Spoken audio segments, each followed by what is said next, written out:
The Department for Work and Pensions has been accused of presenting an outdated and misleading account of how long people are waiting for new personal independence payment claims to be decided.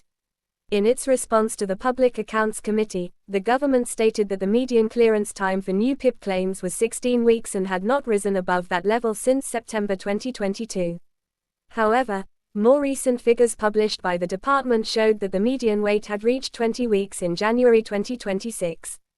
The issue is significant because MPs had already condemned the delays as unacceptable, warning that long waits can leave disabled people struggling financially, falling into debt, and facing a greater risk of poverty.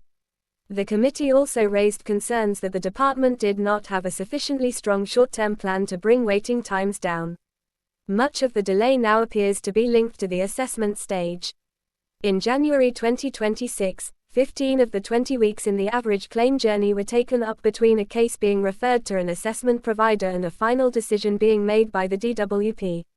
This marked a clear worsening compared with the previous year, when the full process took 16 weeks and 11 of those weeks were tied to the assessment process. The figures also suggest that even a 16-week wait would still fall short of the department's own target, which is to clear 75% of new claims within 75 working days, or roughly 15 weeks. Further data provided after the committee requested more detail showed that only 51% of claims in 2024-25 were completed within that timeframe. Hundreds of thousands of claimants waited longer than 75 working days, tens of thousands waited more than 6 months, and several thousand were left waiting over a year. Criticism has also focused on how the government responded to concerns about hardship caused by these delays.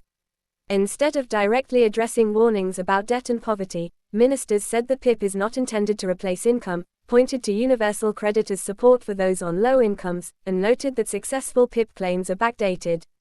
Critics argue that this overlooks the reality that many disabled people depend on PIP to help cover daily living costs, transport, bills, and other additional expenses linked to disability. That defense has been seen as even less convincing in light of wider benefit changes, including cuts to the health-related element of universal credit for new claimants. This has led to concerns that disabled people may now face a double financial pressure: longer waits for PIP while also receiving less support through other parts of the benefits system.